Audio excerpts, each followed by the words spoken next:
आज हमारे को प्रोडक्ट नॉलेज मिलेगी हमारे तीनों हीरो प्रोडक्ट्स की, बालपोश, ऊर्जस और दर्द निवारक balm, which have been specially created for Safe Shop by Art of Living Shri Shri Tattva. बहुत बहुत स्वागत है आप सबका और आप लोगों को आज काफ़ी ज्ञान मिलेगा आयुर्वेदा के बारे में और हमारे तीनों प्रोडक्ट्स के बारे में। अभिषेक जी, आपका बहुत बहुत स्वागत है। Welcome to the Safe Shop platform of webinars. We are all very excited to hear. Thank you very much. Thank you so much, Rajat ji, for the wonderful introduction. And thank you for giving me this opportunity to share the wonderful knowledge of Ayurveda. Ayurveda का ज्ञान सब लोगों से हम इसको ज्ञान को जो है सबके साथ बांटें, इसकी हमें आपने जो है वो दिया, परमिशन दी और इसका जो है हमें वो दिया, तो ये बहुत अच्छा हमारे लिए वो है। और इसके लिए जो है पहले हम इस प्रेजेंटेशन को धन्वंतरी पूजा से स्टार्ट करते हैं, और जिससे कि ये ज्ञान सबके लिए ही बहुत अच्छा रहे और सब लोग इसको अपने जीवन में उतार सकें। तो मैं चाहूँगा कि सभी लोग जो इस प्रेजेंटेशन को अटेंड कर रहे हैं मेरे साथ इस पूजा में सम्मिलित हो। ओम नमामि धन्वंतरि आदिदेवं सुरासुरै वंदित पादपद्मं लोके जरारुभय मृत्युनाशम् दातारमीशं विविधौषधीनां।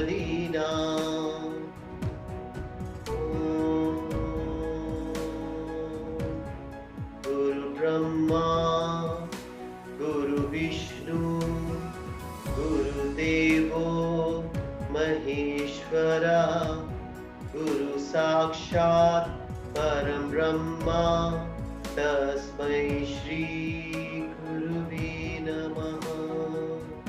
ये प्रेजेंटेशन एक बहुत ही प्रैक्टिकल प्रेजेंटेशन है जो कि हमारे डाइट और लाइफस्टाइल पे बेस्ड है।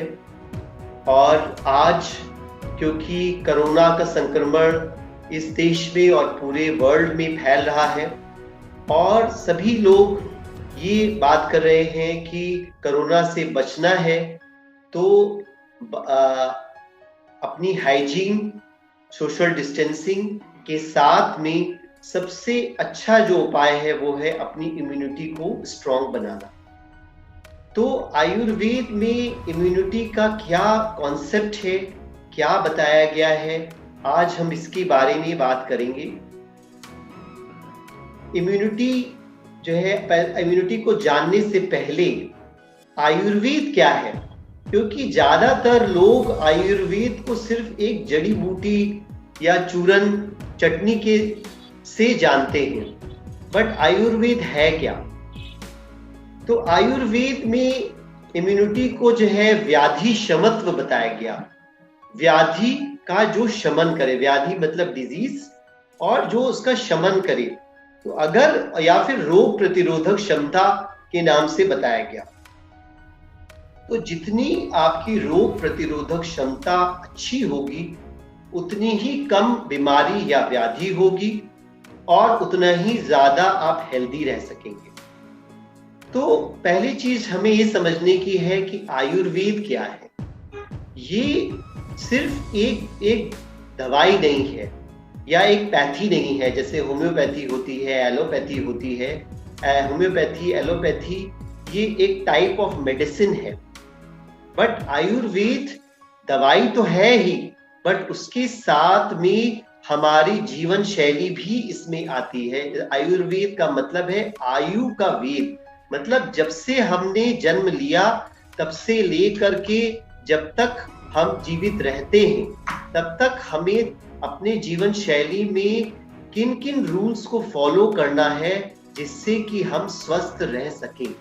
तो ये आयुर्वेद है। या फिर हम कह सकते हैं जैसे आप किसी साइकिल या कार को ड्राइव करते हो तो आपको कुछ रूल्स और रेगुलेशंस को फॉलो करना पड़ता है, अगर आप फॉलो नहीं करते हो तो आपका एक्सीडेंट हो जाता है। उसी तरीके से आयुर्वेद जीने की कला है, जीवन जीने के लिए किन किन रूल्स को फॉलो करना चाहिए जिससे कि हम स्वस्थ रह सकें। तो आयुर्वेद का जो बेसिक कॉन्सेप्ट है वो है स्वस्थस्य स्वास्थ्य रक्षणम आतुरस्य विकार प्रशमनम च। स्वस्थस्य स्वास्थ्य रक्षणम मतलब जो आदमी स्वस्थ है उसके स्वास्थ्य की रक्षा कैसे की जाए, और फिर जो रोगी हो गया उसके रोग को कैसे दूर किया जाए।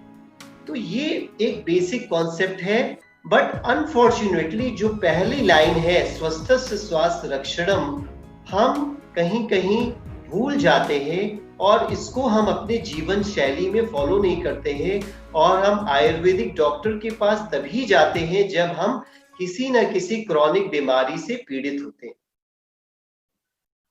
तो जो स्वस्थस्य आज हम जो ज्यादा बात करेंगे वो स्वस्थस्य स्वास्थ्य रक्षणम की बात करेंगे, जो कि इम्यूनिटी से रिलेटेड है कि आयुर्वेद में जो आदमी स्वस्थ है उसके स्वास्थ्य की रक्षा करने के लिए क्या क्या चीज बताई गई है। तो आयुर्वेद कैसे आया, तो मैं ये कहूंगा कि 1000 ईसा पूर्व आयुर्वेद के ग्रंथ लिखे गए और इसका ज्ञान सीधे ब्रह्मा जी से आया। 1000 ईसा पूर्व चरक संहिता, सुश्रुत संहिता और अष्टांग हृदय, ये 3 मुख्य ग्रंथ है आयुर्वेद के। चरक को फादर ऑफ मेडिसिन भी कहते हैं, सुश्रुत को फादर ऑफ सर्जरी कहते हैं, और अष्टांग हृदय ये जो है एक बहुत ही प्रैक्टिस कहना चाहिए आजकल का एक ग्रंथ है जो जिसमें कि बहुत इजी वे में आयुर्वेद को लिखा गया है, और आजकल के टाइम पे अष्टांग हृदय को ही ज्यादा फॉलो किया जाता है, खासतौर से सदर्न पार्ट ऑफ इंडिया में। तो अब हम आते हैं कि बेसिक कॉन्सेप्ट आयुर्वेद का क्या है। आयुर्वेद कहता है कि ये पृथ्वी पे सभी कुछ 5 महाभूत या 5 तत्वों से मिलकर बना है। पृथ्वी, जल, तेज, वायु और आकाश, इन 5 तत्वों से सब कुछ बना है। हमारा शरीर भी बना है, ये पेड़ पौधे भी बने हैं, सभी जीव जंतु भी बने हैं। इसी वजह से आयुर्वेद में ये कहा गया कि एवरीथिंग इज अ मेडिसिन, कोई भी चीज बेकार नहीं है। पानी भी मेडिसिन है, हवा भी मेडिसिन है, मिट्टी भी मेडिसिन है, और सभी पेड़ पौधे किसी न किसी रूप में एक मेडिसिनल रूप, मेडिसिनल प्रॉपर्टीज रखते हैं। तो nothing is a waste in this world. तो इन 5 महाभूतों से 3 दोष बनते हैं, वात, पित्त और कफ। वात जो है ईथर और एयर मतलब वायु और आकाश तत्व से बनता है, पित्त अग्नि और जल से बनता है, और कफ पृथ्वी और जल से बनता है। इसीलिए वात जो होता है वो सबसे हल्का होता है, कफ सबसे भारी होता है। इन तीनों को दोष क्यों कहा गया? इसलिए दोष कहा गया क्योंकि आयुर्वेद में कहा गया दूषयंती इति दोषा, मतलब जिसकी टेंडेंसी है दूषित होने के लिए। जैसे कि अगर आप एक रात खाना नहीं खाते हो या दिन में खाना नहीं खाते हो, एक मील को आप स्किप कर देते हो, तो क्या होता है कि नेक्स्ट मील में या नेक्स्ट डे में क्या होता है कि आपको हेडेक होने लगता है, आपका एसिडिटी बढ़ जाता है कई बार। तो बाहर से तो कोई इम्बैलेंस नहीं आया, लेकिन क्योंकि आपने खाना नहीं खाया इसकी वजह से आपका पित्त जो है या अग्नि तत्व जो है बढ़ना शुरू हो गया। उसी तरह से मान लीजिए आप रात में ठीक से नहीं सोए, तो अगले दिन क्या होता है कि शरीर में दर्द होना शुरू हो जाता है, मेंटल रेस्टलेसनेस रहता है, मानसिक तनाव लगने लग जाता है। तो बाहर से कोई बैलेंस नहीं आया, क्योंकि हम रात में नहीं सोए, इस वजह से वात बढ़ना शुरू हो गया। तो कहने का मतलब ये है कि हमारा शरीर ये 3 दोषों से बना है, और हमारी ही रिस्पॉन्सिबिलिटी है कि हम इन 3 दोषों को बैलेंस में रखें। अगर आयुर्वेद में बताए गए रूल्स को हम फॉलो नहीं करते हैं, तभी हमारे ये 3 दोष का इम्बैलेंस होता है, जो कि आगे चल करके जो है हमारे टिश्यूज, जिसको कहते हैं 7 धातुएं, रस, रक्त, मांस, मेद, अस्थि, मज्जा और शुक्र, ये 7 धातुओं को दूषित करने लग जाते हैं, और हमारे जो 3 मल होते हैं, मतलब मूत्र और पुरीश जो स्टूल्स जिसको कहते हैं, और स्वेद मतलब स्वेटिंग, तो हमारे सातवें धातुएं और तीनों मलों को भी दूषित करने लग जाते हैं, मतलब इम्बैलेंस करने लग जाते हैं। वात जो है बेसिकली हमारे शरीर में जब तक बैलेंस स्टेट में रहता है तो ये बहुत महत्वपूर्ण काम करता है। सारे ही मूवमेंट्स के लिए वात रिस्पॉन्सिबल है। अगर मैं इस समय बोल रहा हूं, आप सब लोगों से बात कर रहा हूं, तो इसके लिए भी वायु ही रिस्पॉन्सिबल है। हमारे शरीर के सभी मूवमेंट्स जो है वो वात से होते हैं, लेकिन अगर ये वात में वृद्धि हो जाए या घट जाए तो हमारे मूवमेंट्स जो है वो इम्बैलेंस स्टेट में आ जाएंगे और हमारे शरीर में सभी प्रकार के दर्द होना शुरू हो जाते हैं। आयुर्वेद में बताया गया कि वात जो है बेसिकली 80 प्रकार के रोग होते हैं अगर वात इम्बैलेंस हो जाए, जैसे कि arthritis, spondylosis, frozen shoulder, anxiety, hypertension, ये सभी वातगत रोग हैं। पित्त जो है नॉर्मल स्टेट में हमारे शरीर के अंदर डाइजेशन के लिए रिस्पॉन्सिबल है। Skin colour, skin texture, eye sight, colour of hairs, so पित्त का इम्बैलेंस अगर होगा तो आयुर्वेद में बताया गया कि 40 प्रकार के रोग बताए गए हैं और बेसिकली इसके इम्बैलेंस से hyper acidity, migraine headache, skin problems, greying of hair, loss of hair, ये सभी प्रकार के रोग होते हैं। फिर कफ जो है बेसिकली हमारे शरीर में एक लुब्रिकेंट है। लुब्रिकेंट मतलब जैसे हमारे जो जो माउथ में सलाइवा होती है वो भी एक कफ का ही स्वरूप है, और जितने भी जॉइंट्स हैं उसमें जो लुब्रिकेंट है, जैसे कि आपका घुटना जैसे काम करता है, मूवमेंट होता है, तो जितने भी जॉइंट के मूवमेंट होते हैं वो सब लुब्रिकेंट की वजह से जो है वो ठीक रहते हैं। और जैसे जैसे हमारी एज बढ़ती जाती है वैसे वैसे कफ क्षीण होता जाता है, वात की वृद्धि होने लगती है नेचुरली। तो कहने का मतलब ये है कि कफ जब तक सही मात्रा में रहेगा तो हमारे सारे शरीर के लुब्रिकेंट्स, इवन हार्ट में पेरिकार्डियल फ्लूइड होता है, लंग्स में प्लूरल फ्लूइड होता है, ब्रेन में फ्लूइड होता है, सभी लुब्रिकेंट्स ठीक रहेंगे, सही तरीके से काम करेंगे। लेकिन कफ की जो है अगर वृद्धि हो जाए या ह्रास हो जाए तो हमें रोग होते हैं।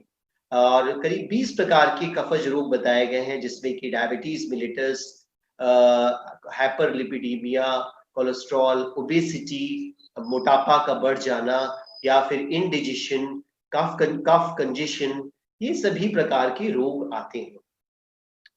तो अब सवाल ये है कि आयुर्वेद में एक हेल्थ की परिभाषा क्या दी गई, और health is directly proportional to immunity. जितनी इम्यूनिटी स्ट्रांग होगी उतना ही आप हेल्दी होगी। और इम्यूनिटी कब स्ट्रांग होगी, तो आयुर्वेद में क्या बताया गया, तो आयुर्वेद में ये बताया गया कि सम दोषा, सम एक श्लोक बताया गया जो कि जो है सुश्रुत संहिता, सुश्रुत जिनको कि फादर ऑफ सर्जरी बताया गया, जिस सुश्रुत ने ही प्लास्टिक सर्जरी और नॉर्मल सर्जरी सबका डिस्क्रिप्शन किया है सुश्रुत संहिता में। और उन्होंने हेल्थ की परिभाषा दी, सम दोषा, सम अग्नि, सम धातु, मल क्रिया, प्रसन्न आत्म इंद्रिय मनः स्वस्थ इत्याभिधीते। मतलब क्या हुआ इसका कि आपके अगर आपको हेल्दी रहना है तो आपको सभी दोषों को सम मात्रा में रखना पड़ेगा। सम दोष, सम अग्नि, आपकी अग्नि भी मतलब डाइजेस्टिव फायर, ना तो आपको बहुत ज्यादा भूख लगनी चाहिए ना कम लगनी चाहिए, एक सही मात्रा में भूख होनी चाहिए, सम अग्नि। सम धातु, सम धातु मतलब आपका अगर वजन जैसे बहुत ज्यादा बढ़ रहा है, आपके सभी टिश्यूज सही मात्रा में रहने चाहिए, जिसको कि हम बॉडी मास इंडेक्स में मेजर करते हैं। अगर आपका वजन बहुत ज्यादा बढ़ रहा है तो भी आप हेल्दी नहीं हो, आपकी इम्यूनिटी डाउन होना शुरू हो जाएगी। सम धातु मतलब सही धातुओं का प्रोपोर्शन सही रहना चाहिए, तो आपकी हाइट और वेट का रेशियो जो है वो सही रहना चाहिए। मल, मल जो है आपकी बॉडी वेस्ट भी हमारे लिए उतने ही इंपॉर्टेंट है। अगर हमारे बहुत ज्यादा, जैसे डायरिया के पेशेंट होता है, बहुत ज्यादा स्टूल्स पास हो जाए तो भी बहुत बड़ी प्रॉब्लम्स है। और अगर आपको मोशंस पास ना हो, मतलब कॉन्स्टिपेटेड अगर आप रह रहे हो, जैसे कि आजकल टीवी में हम बहुत सारे कॉन्स्टिपेशन के प्रोडक्ट्स देखते हैं, तो कहने का मतलब ये है कि अगर मल का सही मात्रा में हमारे शरीर से नहीं निकल रहे हैं, इसी तरीके से sweating is also very important for our body. अगर हमारे बॉडी, जैसे कि जो लोग हर समय एसी में रहते हैं तो उनको स्वेटिंग ही नहीं होती है, तो हमारे जो है मल भी सही मात्रा में निकलना जरूरी है। तो सम धातु सम मल क्रिया, क्रिया का मतलब है आपके बॉडी की एक्शंस, अगर आप हाइपर एक्टिव हो तो भी आप बॉडी के अंदर बॉडी में इम्बैलेंस आएगा। जैसे आजकल जो है बहुत ज्यादा एक्टिविटी है और रेस्ट कम है, तो जो है इसलिए जो है अगर बहुत ज्यादा एक्टिविटी है तो भी हमारे बॉडी में इम्बैलेंसेस शुरू हो जाते हैं। प्रसन्न आत्म इंद्रिय मना, मतलब if you are not happy, अगर आप खुश नहीं हो, आप अपने मन से कंटेंटेड नहीं हो, तो भी आप अनहेल्दी हो। इसीलिए हमने देखा है कि बहुत सारे लोग जो बहुत दुखी होते हैं, बहुत कोई किसी दुर्घटनावश बहुत किसी को उन्होंने लूज कर दिया या किसी की करीबी की डेथ हो गई, या बहुत डिसकंटेंटेड रहते हैं, मतलब उनको अपने जीवन में वो कभी भी उनको मतलब कंटेंटमेंट नहीं होता है, कभी भी जो है जो जो भी उन्होंने जीवन में पाया उससे खुशी नहीं होती है, तो भी उनमें रोग ज्यादा होते हैं। तो प्रसन्न आत्म इंद्रिय मना, मन से आप खुश होने चाहिए, कंटेंटेड होने चाहिए, और ऐसे लोगों को स्वस्थ कहा जाएगा। स्वस्थ इत्याभेदीते, तो आपके तीनों ही दोष, और तीनों दोषों के अलावा मैं कहूंगा जो मानसिक दोष बताए गए हैं, जैसे कि रज और तम, जैसे कि बहुत सारे लोगों को देखा होगा आपने, माइंड से बहुत एक्टिव होते हैं, मतलब बहुत ज्यादा रेस्टलेस हो जाते हैं, उनमें रज गुण बहुत ज्यादा है, या बहुत ज्यादा तामसिक होते हैं, they are very lethargic people, जिनका कुछ काम करने का मन नहीं होता है। तो रजस और तमस भी एक जो है दोष बताए गए हैं। तो चाहे वो शारीरिक दोष हो, वात पित्त कफ, चाहे वो मानसिक दोष हो, रज और तम, ये सम मात्रा में रहने चाहिए, आपकी अग्नि सही मात्रा में रहने चाहिए, आपके बॉडी टिश्यूज सही मात्रा में रहने चाहिए, आपके वेस्ट सही मात्रा में रहने चाहिए, और आपके मन से जो है, मन और इंद्रियों से आप जो है प्रसन्न रहने चाहिए, तभी आपको स्वस्थ कहा जाएगा। अब एक बात और बताई गई कि जो लोग आजकल के जो है, जो प्राचीन जो मॉडर्न जीवन शैली है, उसमें लोग कभी भी उठते हैं, कभी भी खाते हैं, कभी भी एक्सरसाइज करते हैं, तो आयुर्वेद में ये भी बताया गया कि जो है हर चीज को करने का एक समय निर्धारण किया गया है, क्योंकि वात पित्त कफ जो है दिनचर्या में भी इसका काल होता है। जैसे सवेरे 6 से लेकर के 10 बजे तक कफज काल है। अब अगर आप सवेरे देर तक सो रहे हो तो आपके शरीर में कफ की वृद्धि हो जाएगी, और देखा जाता है कि जब हम लोग खुद ही ये महसूस करते हैं कि जब हम बहुत देर तक सोते हैं तो हम फ्रेश महसूस करने की बजाय और लेथार्जिक महसूस करते हैं, और शरीर में और भारीपन होता है और थकावट होती है। क्यों ऐसा हो गया? और आपका वजन भी बढ़ता जाता है। ऐसा किस लिए हो गया? क्योंकि आप कफ काल में सो रहे थे, जिस समय आपको उठना चाहिए, जिस समय आपको योगा करना चाहिए, जिस समय आपको एक्सरसाइज करना चाहिए, उस समय आप देर तक सो रहे थे। तो सवेरे 6 से 10 जो है कफ का काल बताया गया, फिर जो है 10 से 2 बजे तक पित्त का काल बताया गया। मतलब कि जबकि अग्नि तीव्र होती है, एक आयुर्वेद में एक कहावत है, यत पिंडे तत् ब्रह्मांडे, दैट मीन्स कि जैसा इस ब्रह्मांड में है उसी तरीके से आपका शरीर, आपके शरीर एक रिप्रेजेंटेटिव है इस ब्रह्मांड का। तो जो ब्रह्मांड में होगा उसी तरीके से आपके शरीर में होगा। तो जैसे कि सूर्य सबसे तीव्र होता है दोपहर के समय, तो इसलिए जो है 10 से 2 बजे का टाइम जो है सबसे ज्यादा अग्नि होती है। उसी तरह से हमारे शरीर में भी जो जठ राग्नि है या डाइजेस्टिव फायर है वो सबसे तीव्र होती है। इसलिए जो है आपको सबसे ज्यादा जो heaviest meal of the day होनी चाहिए, दैट शुड बी लंच। कई बार हमने देखा है कि लोग डिनर बहुत हैवी खाते हैं और लंच में ऑफिस में होते हैं या फिर अपने किसी और काम में होते हैं, वो बिल्कुल खाते ही नहीं है। तो इसकी वजह से भी इनडाइजेशन और हाइपर एसिडिटी उनमें डेवलप हो जाती है। बिकॉज जिस समय अग्नि तीव्र है उस समय पे बहुत लाइट खाना खा रहे हैं, और जिस समय अग्नि मंद है रात के समय, उस समय आप बहुत हैवी मील्स ले रहे हो।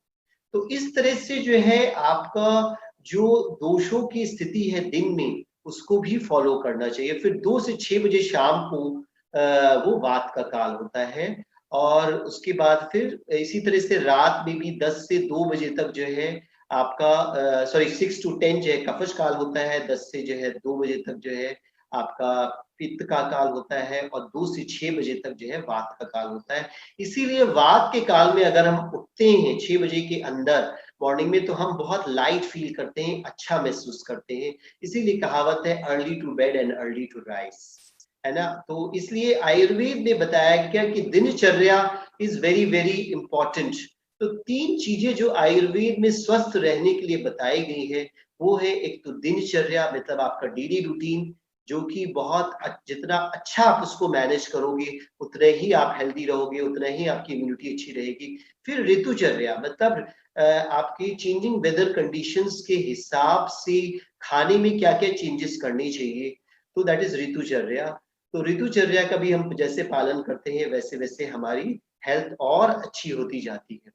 तो अब दिनचर्या के बारे में हम थोड़ा बताएंगे। कहा गया है ब्रह्म मुहूर्त उत्तिष्ठित, मतलब कि भाई ब्रह्म मुहूर्त में उठे 4-5 बजे के समय। बट अगर प्रेजेंट कंडीशंस की बात कही जाए तो हर आदमी के लिए 4 बजे उठना नहीं होता है। बट एटलीस्ट मैंने जो बताया कि 6 बजे के पहले अगर आप उठोगे तो आप वात के काल में उठोगे और आप बहुत लाइट महसूस करोगे, you will not feel heavy, आपको भारीपन महसूस नहीं होगा। और कफ के काल में 6 से 10 बजे के टाइम, उस समय पे अपनी एक्सरसाइजेस, अपना योगा, क्रिया, मेडिटेशन, वो सब आपके लिए वही काल सबसे अच्छा है जिस समय पे ये सब आपको करना चाहिए।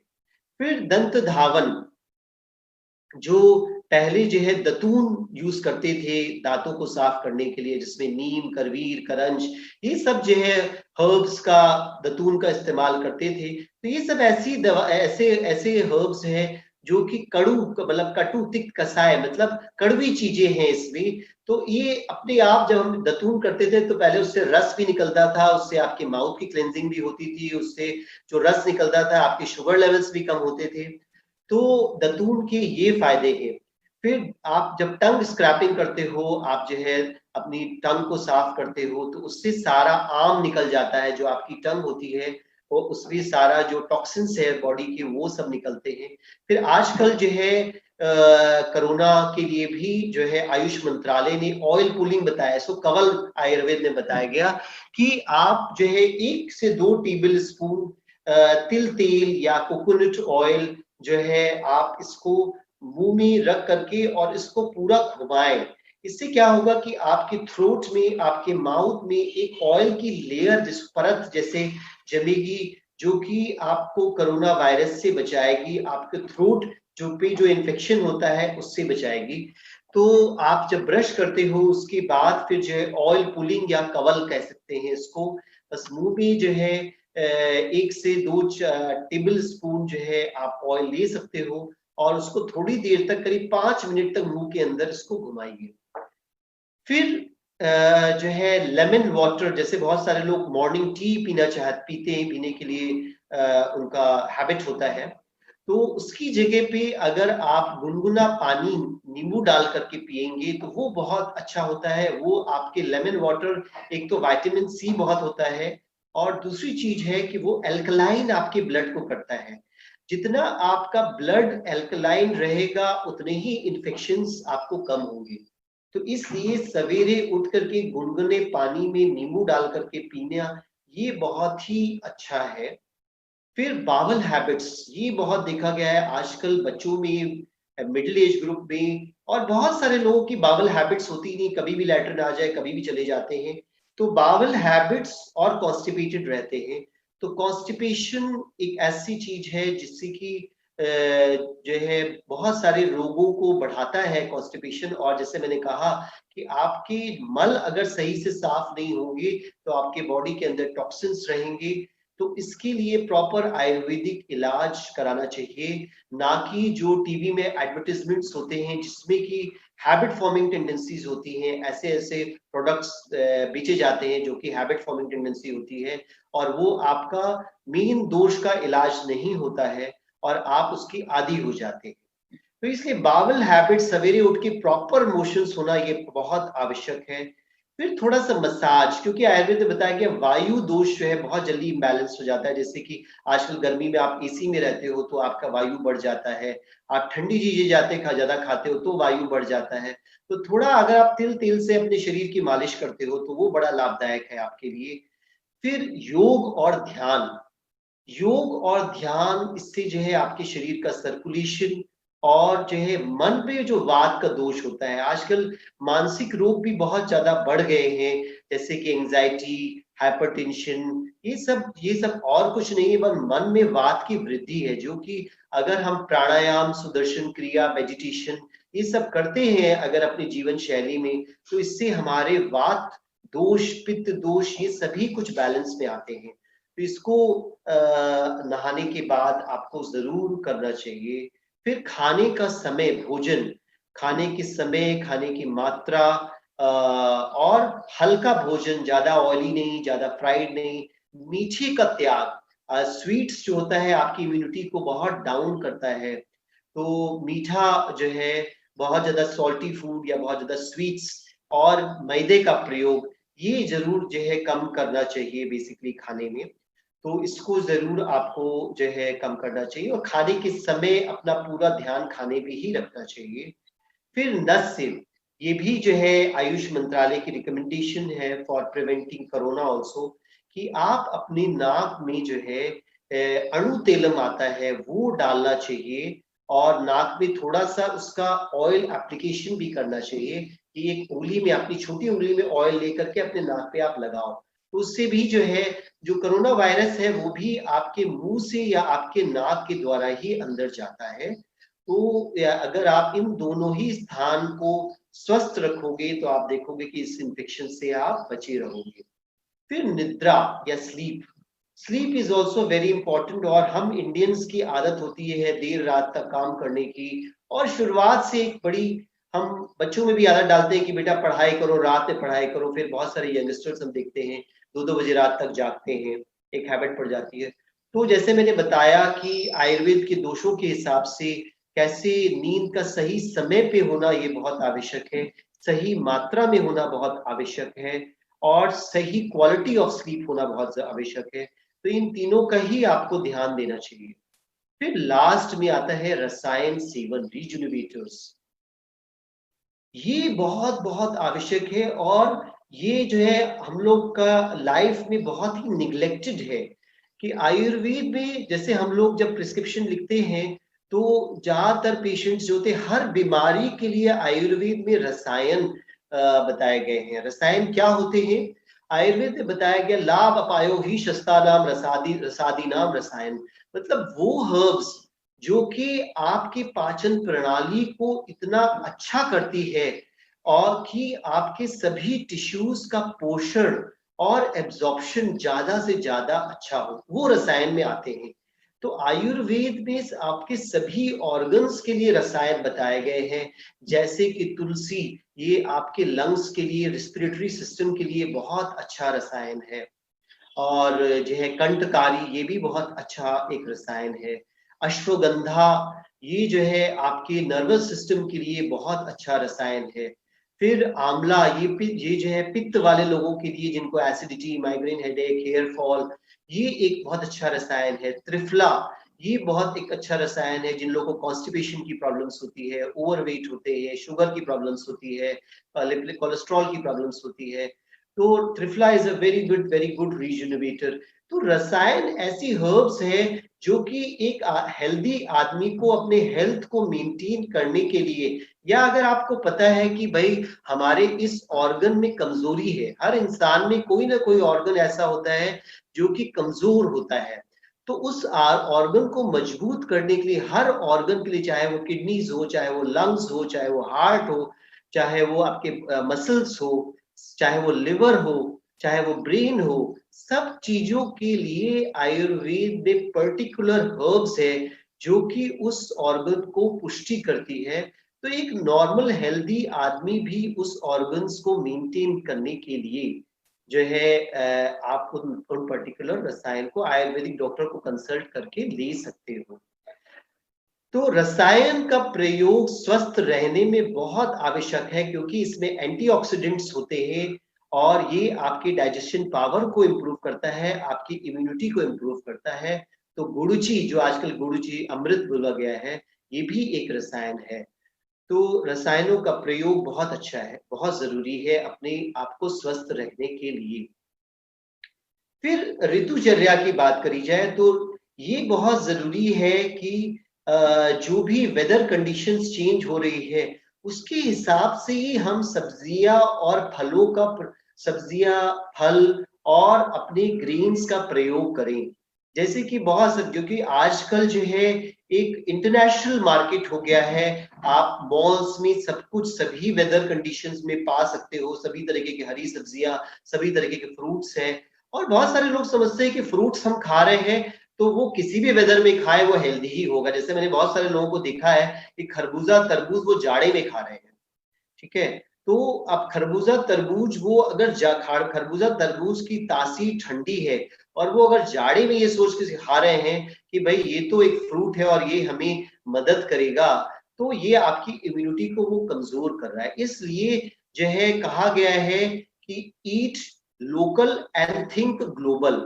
जो आपके लोकली अवेलेबल फूड प्रोडक्ट्स है, चाहे वो लोकल तेल हो, चाहे वो लोकल ग्रेन हो, चाहे वो लोकल फ्रूट्स हो, चाहे वो लोकल वेजिटेबल्स हो, वो सभी आपके लिए बहुत बहुत अच्छा है आपके डाइजेशन के लिए। सो ईट लोकल, जो आपके लोकली प्रोड्यूस हो रहा है वो आपके लिए सबसे अच्छा है, ना कि आप अगर केरला में रह रहे हो तो वो आप यूपी का खाना अच्छा समझ करके खा रहे हो, या फिर आप बाहर की कंट्री से कोई चीज मंगा करके खा रहे हो। तो eat local and think global, that's a very good formula for keeping yourself healthy. आपको अब आज अपने आप को हेल्दी रखने के लिए तो जो आपकी वेदर कंडीशंस है उसके हिसाब से जो कुछ भी अवेलेबल है उसके हिसाब से ही आप खाएं। फिर जैसे मैंने बताया कि जो है रीजुनोवेटर्स, तो रीजुनोवेटर्स के बारे में हम अभी प्रोडक्ट्स को लेकर के भी बात करेंगे। फिर एक बात जो आयुर्वेद में बताई जाती है कि इनकम्पैटिबल कॉम्बिनेशंस, मतलब कि जो है विरुद्ध आहार जो बताया गया है। विरुद्ध आहार जो है बहुत इंपॉर्टेंट, क्योंकि आजकल हम कुछ भी मिला के खा लेते हैं तो वो भी हमारे बॉडी के अंदर टॉक्सिन्स प्रोड्यूस करता है। जैसे कि आप आजकल शेक्स का बहुत ज्यादा प्रचलन है, मैंगो शेक, मिल्क शेक जो है, आप किसी भी जूसेस और शेक किसी भी चीज से मिला देते हैं तो दूध के साथ केला जो है या फिश या फिर खरबूजा तरबूज, ये एक इनकम्पैटिबल है, जैसे कि विरुद्ध आहार है। फिर जैसे बहुत सारे लोग खाने के बाद तुरंत फ्रूट्स खाते हैं, जैसे कि खरबूजा तरबूज खा रहे हैं, आम खा रहे हैं चावल दाल रोटी खाने के बाद, तो ग्रेन्स और मेलन्स का एक विरुद्ध आहार है, तो वो भी आपकी इम्यूनिटी को डाउन कर रहा है। फिर शहद और घी का समान मात्रा में खाना, वो भी एक विरुद्ध आहार है। तो कहने का मतलब है कि और विरुद्ध आहार को अगर आप जितना सेवन करोगे उतना ही आपका डाइजेस्टिव सिस्टम वीक होता चला जाएगा, उतनी ही एलर्जीज आपको ज्यादा होंगी आगे चल करके। तो इसलिए जो है इनकम्पैटिबल कॉम्बिनेशंस को भी समझना बहुत जरूरी है और जो है गलत कॉम्बिनेशंस को नहीं खाना चाहिए। तो इस चैनल को सब्सक्राइब कर बेल आइकन जरूर दबा दें